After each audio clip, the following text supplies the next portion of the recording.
This is a bit of an unusual renegade cunt, in that it's not a theory or pointing out some accidental genius, it's just some information. A great many of you are familiar with Monty Python, mainly because it's one of the most influential comedy teams in history. But did you know it had a sister show?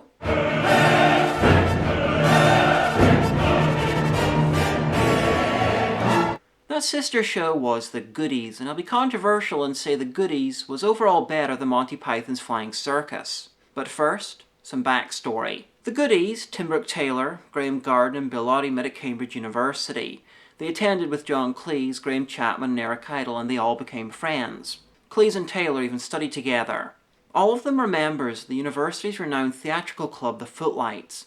Brooke-Taylor was president in 1963, Garden in 1964, and Idle in 1965. In 1963, a show from the Footlights featuring Cleese, Oddie, Brooke-Taylor, Garden and Chapman toured worldwide, and even ended up in The Ed Sullivan Show.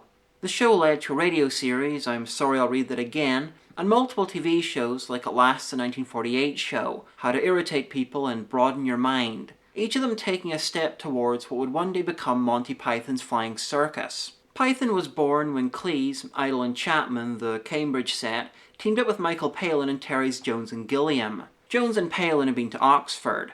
Not to say the Oxford set had kept themselves separate until that point, they'd all been working with each other for years. What I'm trying to say is that Python was one of two large shows that were the end result of an undulating mass of performers working together, evolving and refining their comedy through different projects for about 10 years. Python was launched in 1969 and its sister show, The Goodies, was launched in 1970.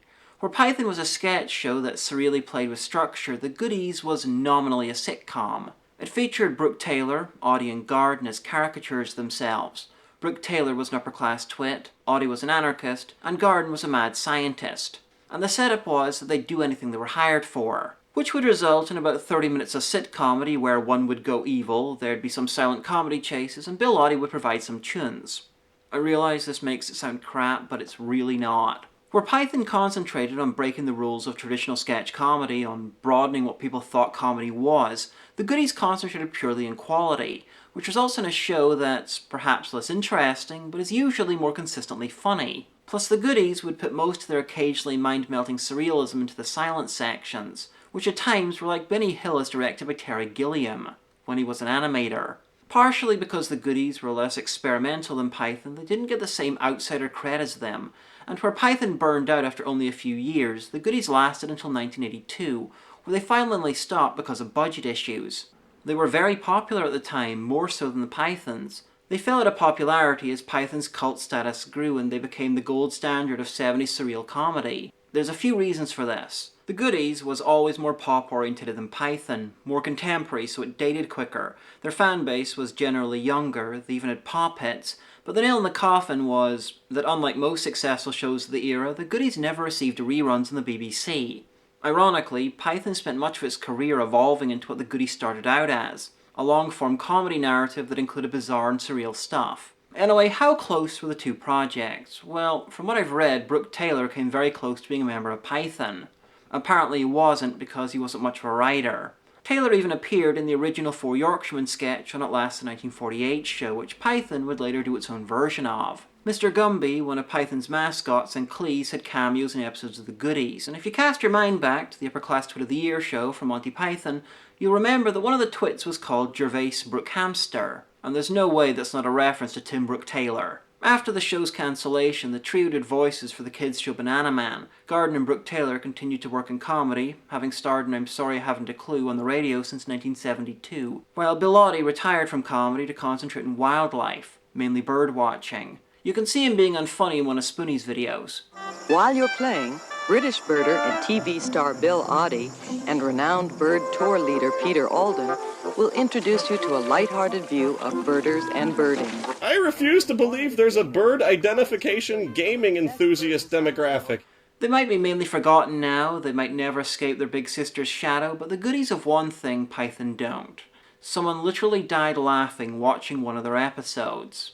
His widow sent them a letter thanking them for making his last minute so joyful. It took a long time, but you can find most of the Goodies stuff on DVD, I suggest giving it a go, just remember that blackface was a staple of British TV until the 80s. Like with Python, you'll probably find some stuff you won't like, but generally blink and you'll miss it. Some trivia now. You've almost definitely seen Brooke-Taylor before. He was the man with the computer in Willy Wonka and the Chocolate Factory. A Goodies film was briefly mooted. The director who wanted to do it? One Steven Spielberg. And if you saw The Conjuring 2, then congratulations, you saw part of one of their best episodes. Euthanasia.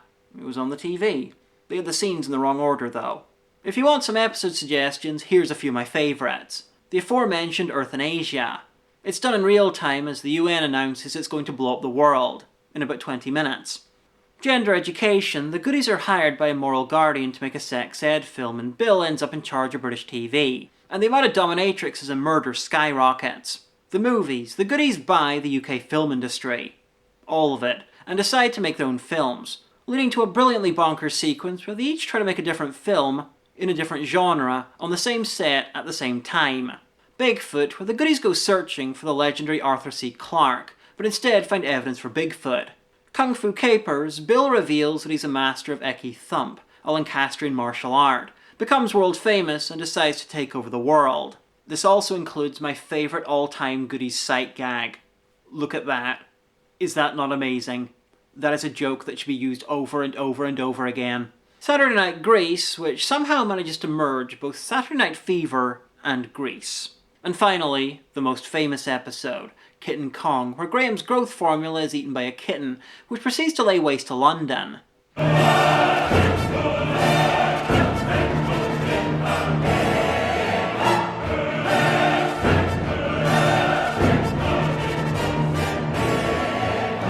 It's sheer discrimination.